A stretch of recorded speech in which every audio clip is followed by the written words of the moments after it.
Hello beta, welcome to physics classes.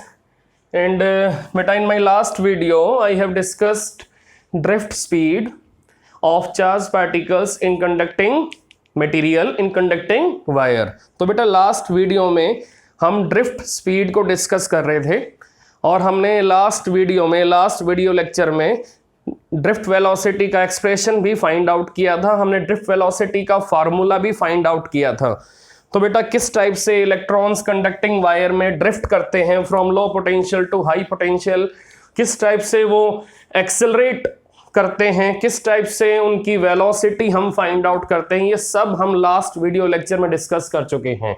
तो बेटा last video lecture में जो हमने फार्मूला फाइंड आउट किया था वीडी का मीनिंग ड्रिफ्ट स्पीड का, वो फार्मूला क्या था बेटा? Vd किसके इक्वल आ रहा था? Vd is equal to minus E capital E tau upon m. तो बेटा ये वेक्टर क्वांटिटी है, इसी टाइप से यहां ये वेक्टर क्वांटिटी है। Vd का meaning with vector sign, Vd means drift velocity. और बेटा ई का मीनिंग क्या है? ई का मीनिंग है इलेक्ट्रिक फील्ड इंटेंसिटी। अब बेटा ये माइनस साइन क्या शो कर रहा है कि Vd and electric field intensity are opposite to each other. तो बेटा अगर आपको मेरा लास्ट वीडियो लेक्चर देखना है तो आपको मेरा चैनल YouTube पे सब्सक्राइब करना है, तो आपको लास्ट वीडियो लेक्चर प्रॉपर वहां मिलेगा और आप उसको प्रॉपर देख सकते हो, प्रॉपर अंडरस्टैंड कर सकते हो। तो बेटा ये तो मालूम चल गया हमें कि ड्रिफ्ट वेलोसिटी की डायरेक्शन हमेशा इलेक्ट्रिक फील्ड इंटेंसिटी से अपोजिट होगी। तो अब हमें यह चेक करना है कि Vd जो ड्रिफ्ट वेलोसिटी है वो किन किन फैक्टर्स पे डिपेंड करती है और इसका वेरिएशन किन किन फैक्टर्स के वेरी होने से आएगा। तो अब चेक करने वाले हैं बेटा हम Vd आपका किन किन फैक्टर्स पे डिपेंड करेगा। Now what is the meaning of E? E means charge on electron. तो बेटा E तो कांस्टेंट है। Now then what is the meaning of tau? Tau का meaning average relaxation time। तो बेटा वो टाइम जिस टाइम में इलेक्ट्रॉन आपका रिलैक्स होके मूव करेगा वो टाइम कौन सा होगा? That is average relaxation time, the time taken by electron before any successive collision is known as average relaxation time. तो बेटा जब इलेक्ट्रॉन कोलिजन होने से पहले रिलैक्स होके चलेगा वो जो उसका रिलैक्सिंग टाइम होगा उसको हम बोलेंगे एवरेज रिलैक्सेशन टाइम। तो बेटा रिलैक्सिंग मोड में जो डिस्टेंस वो ट्रेवल करेगा उसको बोलेंगे हम mean free path. So the distance traveled by electron with average relaxation time is known as mean free path। तो D का मीनिंग क्या होगा? D means mean free path. तो बेटा Vd का मीनिंग क्या होगा? Vd is equal to distance upon time. Vd is equal to distance upon time. बेटा डिस्टेंस कौन सा है? It is mean free path, जो पाथ इलेक्ट्रॉन ने ट्रेवल किया है before any successive collision, that length of path is known as mean free path। तो बेटा ये आपको मालूम होना चाहिए कि जो distance electron average relaxation time में ट्रेवल करेगा उसका नेम है मीन फ्री पाथ। तो बेटा अब चेक करते हैं हम कि Vd किन किन फैक्टर्स पे डिपेंड करने वाली है। अब Vd किन किन फैक्टर्स पे डिपेंड करने वाली है? तो बेटा सबसे पहले आप चेक करो, सबसे पहले Vd proportional to electric field intensity. तो अगर E आपका इंक्रीज होगा, अगर E इंक्रीज होगा तो VD भी इंक्रीज होगा, VD भी इंक्रीज होगा। तो बेटा अगर आप E को रिप्लेस करते हो किससे, potential difference upon length of conductor से, तो VD आपका प्रोपोर्शनल हो जाएगा potential difference upon length of conductor, upon length of conductor. तो अगर कंडक्टर की लेंथ इंक्रीज होगी, अगर कंडक्टर की लेंथ इंक्रीज होगी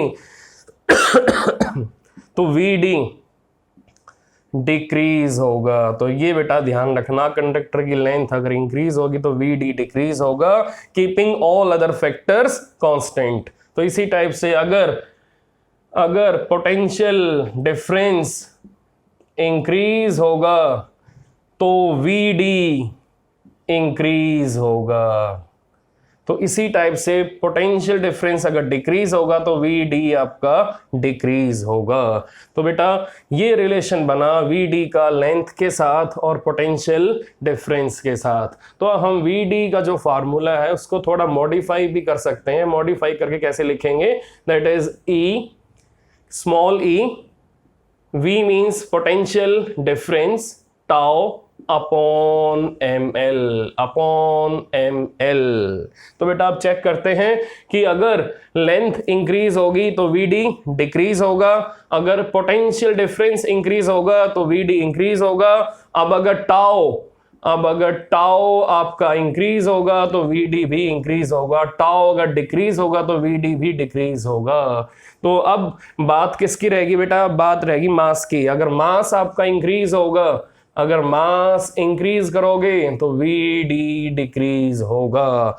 तो अगर आप इलेक्ट्रॉन की जगह प्रोटॉन लोगे, अगर आप इलेक्ट्रॉन की जगह प्रोटॉन लोगे तो बेटा प्रोटॉन वाले केस में मास की वैल्यू इलेक्ट्रॉन से इंक्रीज होके आएगी तो VD की वैल्यू कम हो जाएगी, तो VD की वैल्यू कम हो जाएगी। तो हम क्या लिखेंगे कि ड्रिफ्ट वेलोसिटी,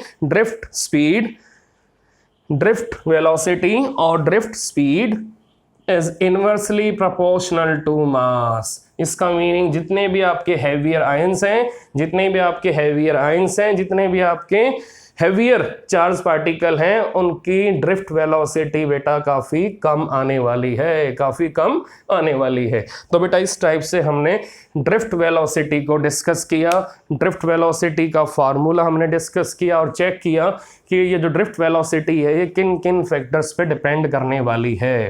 तो बेटा इस टाइप से हम इन फैक्टर्स को VD के साथ रिलेट करते हैं और VD का वेरिएशन चेक करते हैं। तो बेटा अब अगला टॉपिक मोस्ट इंपॉर्टेंट टॉपिक है कि VD का रिलेशन इलेक्ट्रिक करंट से क्या बनेगा, VD का रिलेशन इलेक्ट्रिक करंट से क्या बनेगा। अभी चेक करते हैं बेटा VD का रिलेशन इलेक्ट्रिक करंट से क्या बनेगा, अभी चेक कर लेते हैं, कोई इशू नहीं है। अभी चेक करते हैं कि अगर हमारे पास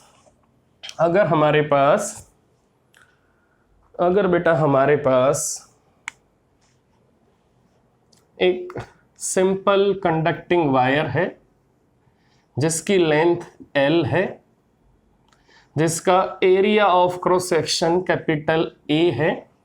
अब अगर ये वायर आपकी क्लोज सर्किट में है, ये वायर अगर आपकी क्लोज सर्किट में है, क्लोज सर्किट का मीनिंग क्या होगा कि इसका एक टर्मिनल किससे कनेक्ट होगा, पॉजिटिव इलेक्ट्रोड से, और इसका नंबर 2 टर्मिनल किससे कनेक्ट होगा, नेगेटिव इलेक्ट्रोड से।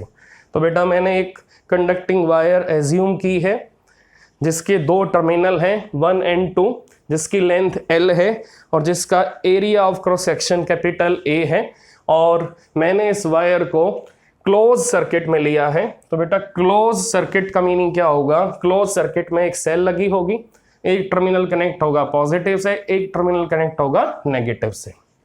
तो बेटा इस वायर में इलेक्ट्रॉन्स आपके किस डायरेक्शन में ड्रिफ्ट करेंगे, from low potential to high potential, from low potential to high potential. तो बेटा एक्सटर्नल इलेक्ट्रिक फील्ड की डायरेक्शन क्या होगी, ये होगी आपकी एक्सटर्नल इलेक्ट्रिक फील्ड की डायरेक्शन पॉजिटिव से नेगेटिव। ठीक है बेटा, तो अब इलेक्ट्रॉन्स की जो ड्रिफ्ट वेलोसिटी है वो एक्सटर्नल इलेक्ट्रिक फील्ड की डायरेक्शन से अपोजिट है। तो अब हमें यहाँ चेक करना है कि इलेक्ट्रिक करंट का कोई रिलेशन वीडी के साथ बनेगा या नहीं बनेगा। तो अभी चेक करते हैं बेटा। Now tell me formula of electric current, it is Q upon T, it is Q upon T. Now value of Q, it is NE. Now what is the meaning of N? N means number of free electrons, number of free electrons. Now what is the meaning of number density? Number density means number of free electrons per unit volume, number of free electrons per unit volume.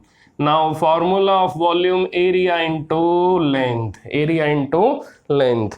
तो बेटा अब हमें conducting wire के अंदर number density का मालूम है। Number density का मीनिंग क्या है? Number of free electrons per unit volume. तो अब चेक करते हैं कि आई का क्या रिलेशन बनेगा ड्रिफ्ट वेलोसिटी के साथ।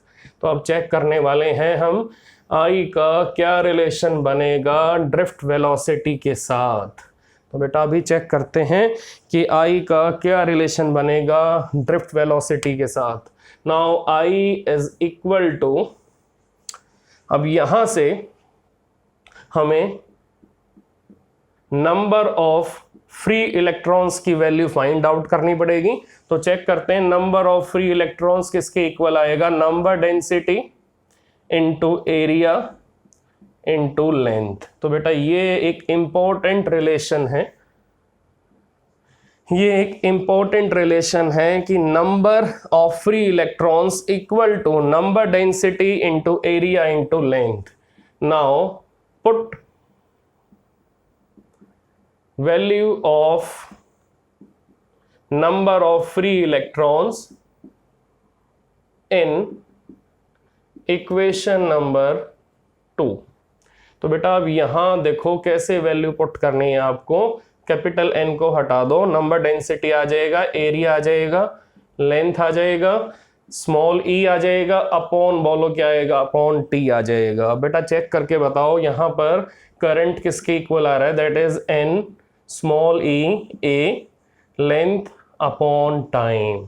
तो बेटा लास्ट में चेक करो, लास्ट में ये जो फैक्टर है लेंथ अपॉन टाइम, ये लेंथ अपॉन टाइम बेटा किसकी यूनिट कैरी कर रहा है? चेक करो, length upon time is equal to metre upon second.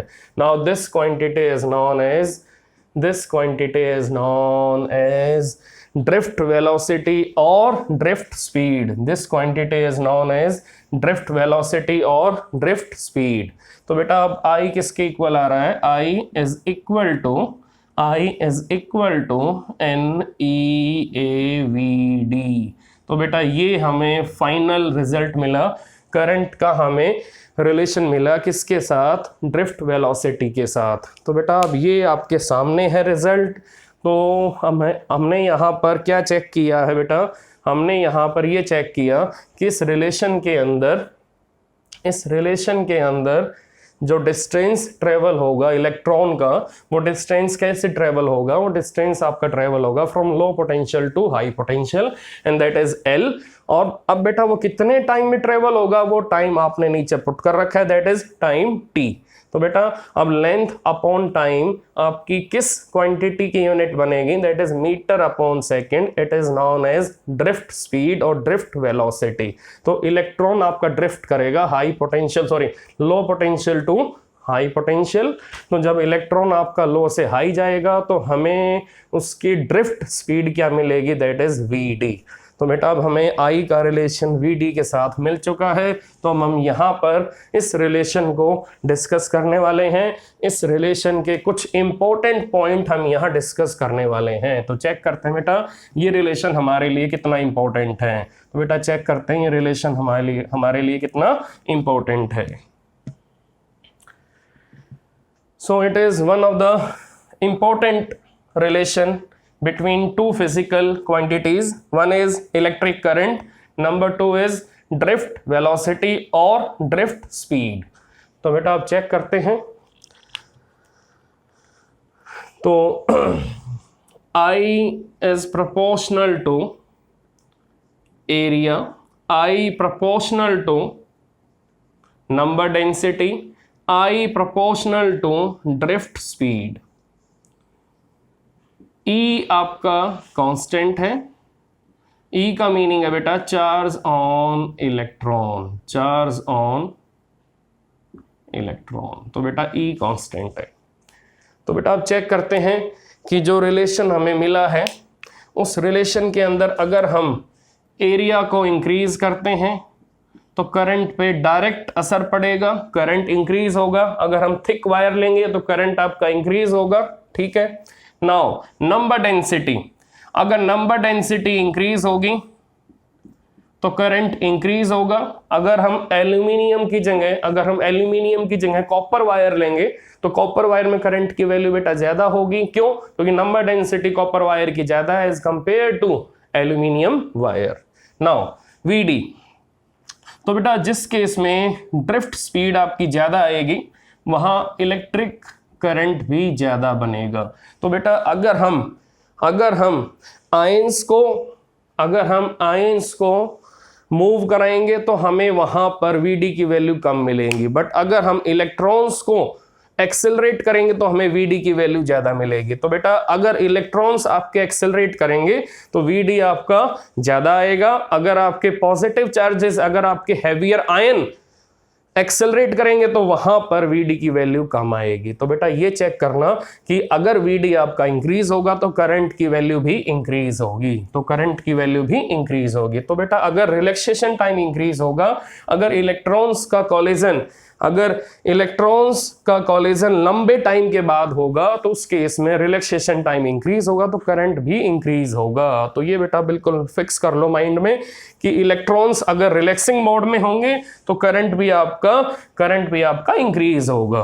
तो बेटा अब ये रिलेशन आपने फाइंड आउट किए कि I proportional to area of conducting wire, I proportional to nature of conducting wire means number density of charge carriers. Now I proportional to VD का meaning that is drift velocity of charge carriers, ये आपको देखना है कि आप जिस medium में current को प्रोड्यूस कर रहे हो वहां पर चार्ज कैरियर्स आपके कौन से हैं। अगर चार्ज कैरियर्स आपके हैवी है तो वहां आपको VD की वैल्यू कम मिलेगी, ठीक है बेटा।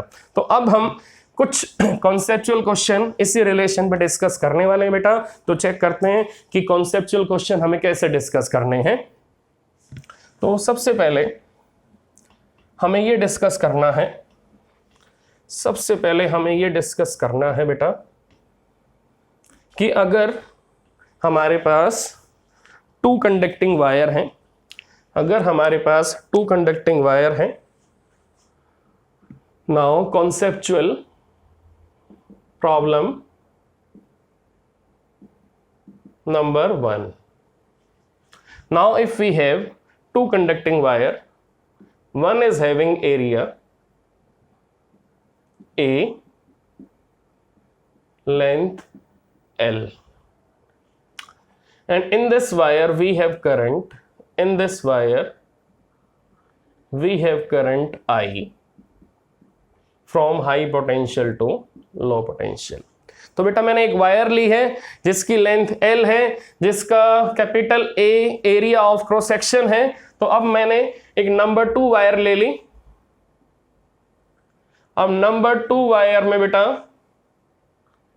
मैं करंट की वैल्यू सेम रखूंगा,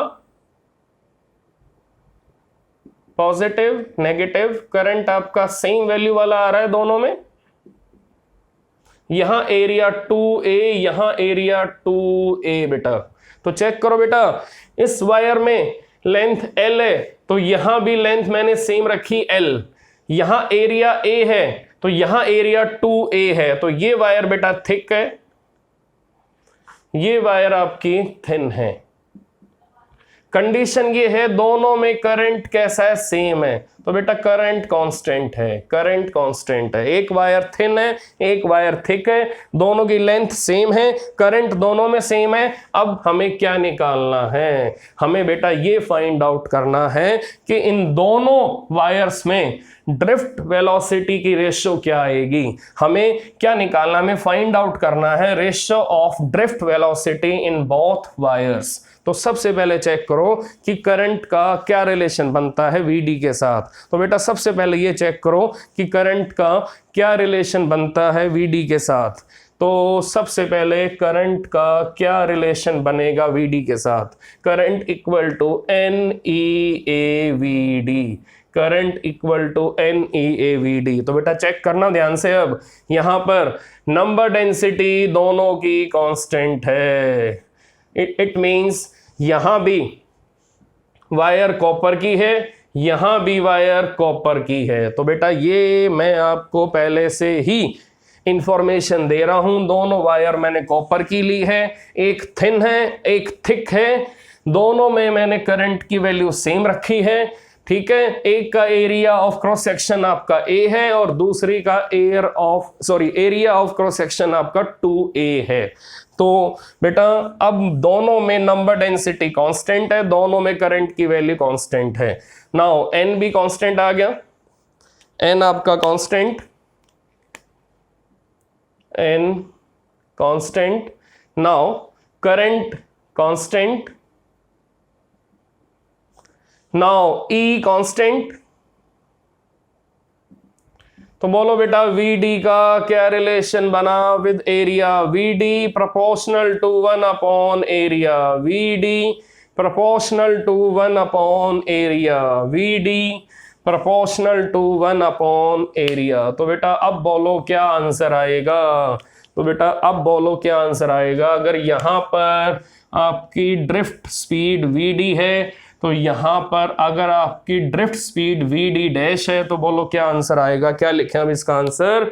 अब इसका आंसर बेटा आप लोग ही बताओगे, तो इसका आंसर क्या आ सकता है, अभी हम इसका आंसर लिखने वाले हैं। तो बेटा अभी हम इसका आंसर लिखने वाले हैं, तो चेक करते हैं इसका आंसर क्या आएगा। Now VD upon VD dash equal to A2 upon A1। बेटा यहां वाला एरिया आपका A2 है, यहां वाला एरिया A1 है, so A1 equal to A1 equal to A। Now A2 equal to 2A। Now put करो वैल्यू A2 और A1 की, क्या आंसर आएगा। Now it is 2A upon A से A cancel, that is 2 upon 1। तो बेटा क्या रेशियो आ गई, VD और VD डैश की बोलो रेशियो क्या आई, it is 2 into 1, it is 2 into 1। तो बेटा ये आपको ध्यान रखना है, ये आपको ध्यान रखना है बेटा कि VD डैश आपका किसके इक्वल आएगा, VD dash is equal to VD upon 2। तो बेटा मैंने यहाँ पर करंट की वैल्यू सेम रखी है, तो आप चेक कर सकते हो आप, अगर करंट की वैल्यू सेम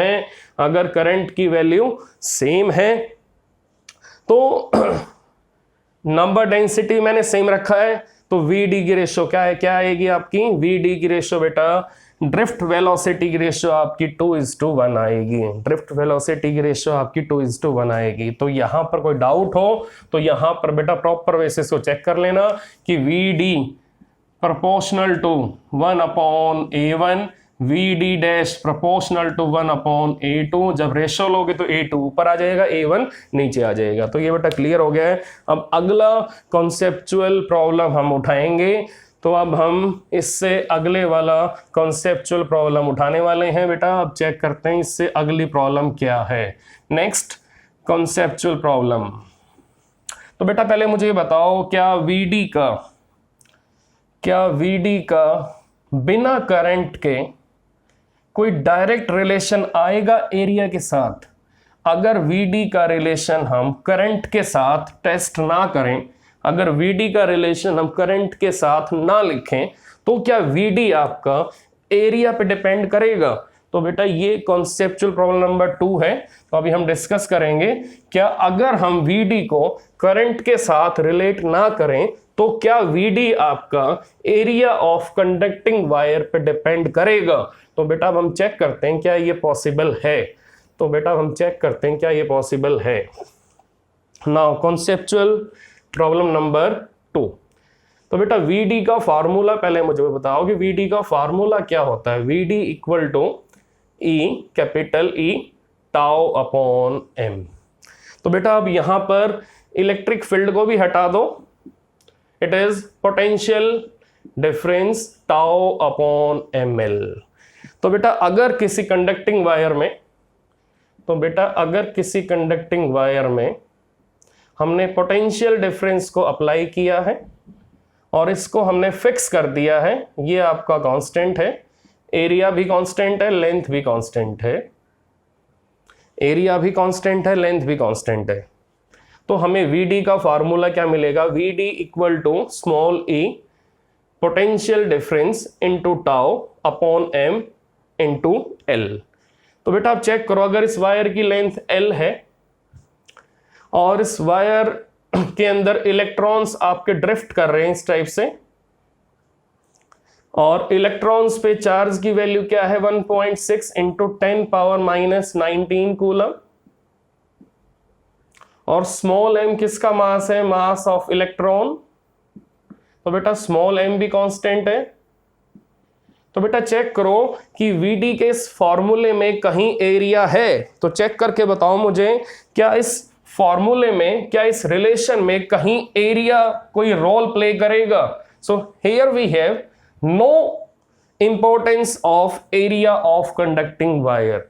तो बेटा यहां पर एरिया का कोई भी रिलेशन, यहां पर एरिया का किसी भी टाइप का रिलेशन VD के साथ नहीं आ रहा। आप चेक कर सकते हो कि यहां पर एरिया का कोई भी रिलेशन, एरिया का कोई भी रिलेशन आपका VD के साथ हमें नहीं मिल रहा। इसका मीनिंग क्या? अगर आप VD को करंट के साथ, अगर आप VD को करंट के साथ रिलेट करोगे तो VD आपका एरिया के साथ रिलेट होगा, अदरवाइज आपका VD एरिया के साथ रिलेट नहीं होगा।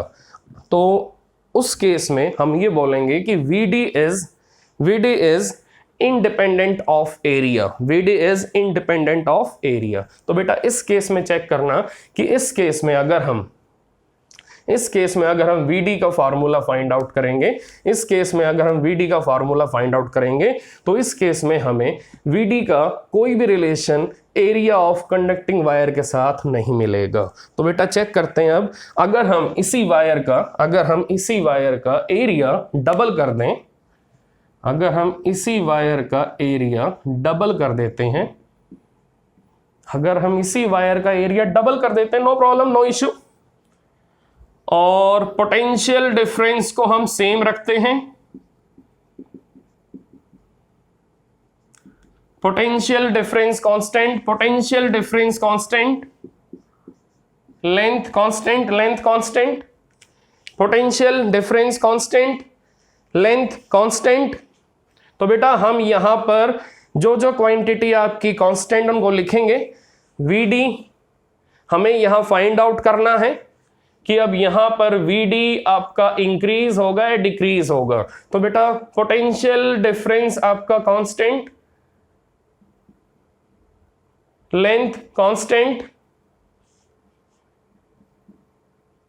Temperature constant, tau constant, tau constant, potential difference constant, length constant, mass constant, E constant.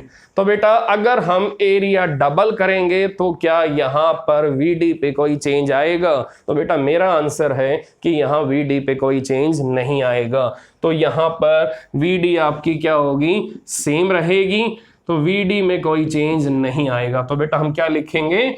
No change in VD, no change in VD। इसका मीनिंग अगर हम वायर का एरिया डबल करेंगे, keeping all other factors constant, keeping all other factors constant. कौन कौन से factor बेटा?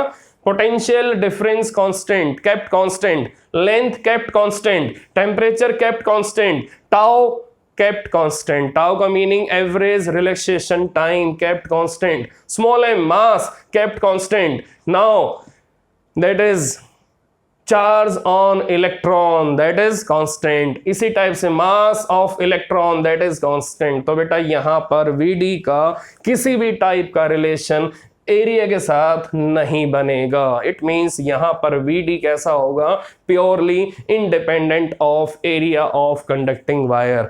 Area कितना ही बढ़ा लो आप, कितनी वायर आप थिक कर लो, अगर ये फैक्टर्स आपके सारे के सारे कांस्टेंट है तो Vd आपका सेम रहेगा. तो बेटा Vd आपका सेम रहेगा. तो बेटा ये बात बिल्कुल प्रॉपर वे से अपने माइंड में फिक्स कर लो. ये कॉन्सेप्ट आपको नहीं भूलना. That is most important concept. That is most important concept.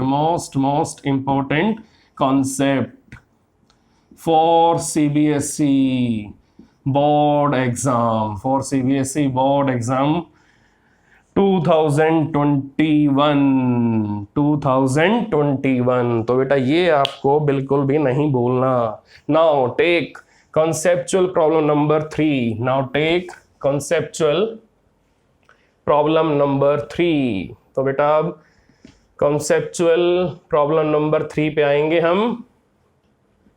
Now take conceptual problem number 3. Now take conceptual problem number 3.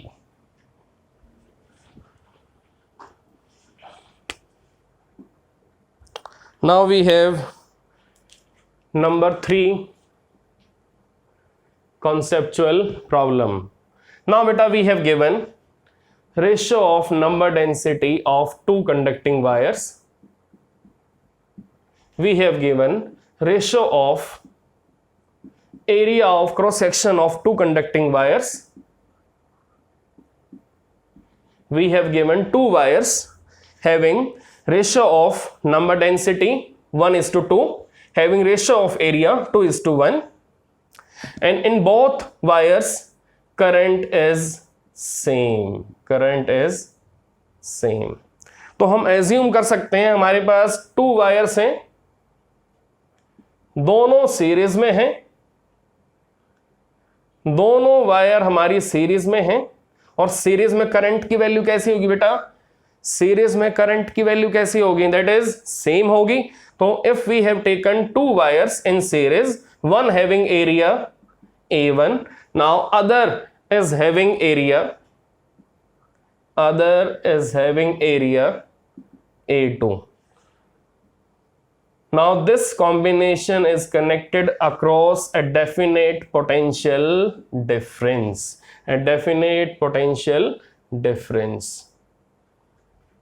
तो बेटा यहां लेंथ आपकी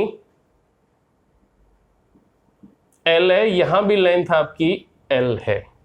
तो बेटा लेंथ दोनों की सेम गिवन है.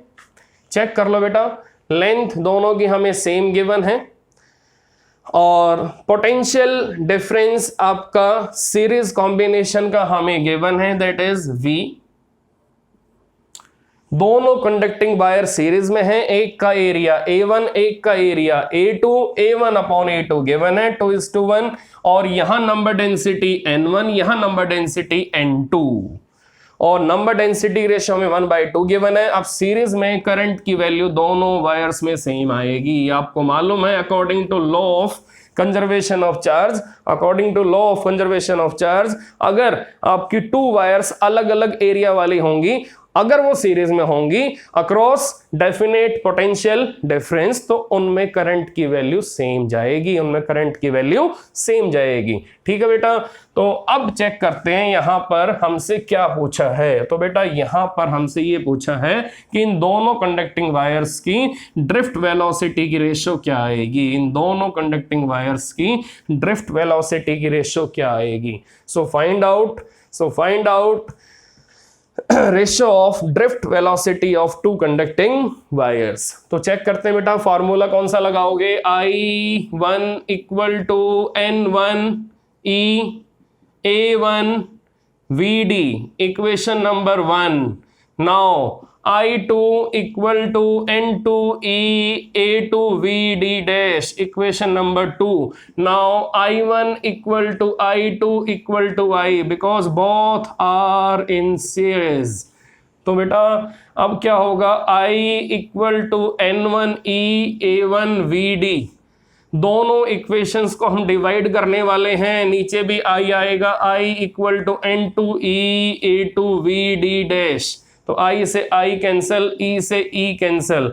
Now 1/1 equal to N1/N2 into A1/A2 into VD/VD dash. तो बेटा आप चेक करो, हमें N1/N2 की वैल्यू गिवन है, हमें A1/A2 की वैल्यू भी गिवन है. तो बोलो क्या आंसर आएगा, तो बोलो बेटा क्या आंसर आएगा. 1/1 equal to 1/1 equal to N1/N2, it is 1/2 into A1/A2, it is 2/1 into VD/VD dash. 2 से 2 कैंसल बेटा, 2 से 2 cancel. Now tell me VD/VD dash, बोलो बेटा क्या आएगा. It is 1/1. आंसर आपके सामने है बेटा, आंसर आपके सामने है. N1/N2 1/2, A1/A2 2/1, और हमें करंट दोनों में सेम गिवन है, दोनों सीरीज में है. तो VD/VD डैश की वैल्यू आ रही है 1:1. तो बेटा इसको नोट कर सकते हो. when two conducting wires of number density N1 N2 and area of cross section A1 A2 having same length and both are connected in series across potential difference V, then what would be the value of ratio of drift velocity of wire 1 and wire 2? तो ये हमने यहाँ find out कर लिया है. तो बेटा ये हमने यहाँ फाइंड आउट कर लिया है. तो बेटा इस टाइप से हम करंट और VD के रिलेशन से कॉन्सेप्चुअल प्रॉब्लम्स को डिस्कस कर सकते हैं. तो इस टाइप से बेटा हम करंट और VD के रिलेशन से कॉन्सेप्चुअल प्रॉब्लम्स को अंडरस्टैंड कर सकते हैं. तो ये था बेटा करंट और VD का रिलेशन. तो बेटा अब हम क्या करने वाले हैं, इसके बाद अब हम मोबिलिटी को डिस्कस करने वाले हैं. तो बेटा इसके बाद हम मोबिलिटी को डिस्कस करने वाले हैं. तो अब मोबिलिटी पे आएंगे बेटा मोबिलिटी क्या चीज़ है, what is the meaning of mobility.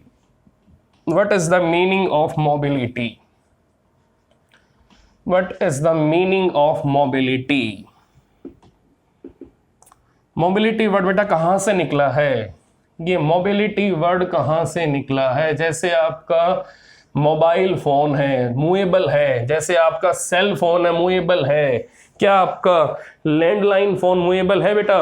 क्या आपका लैंडलाइन फोन मूवेबल है? एक है फोन हमारे पास सिंपल लैंडलाइन फोन है, और एक हमारे पास सेल फोन है.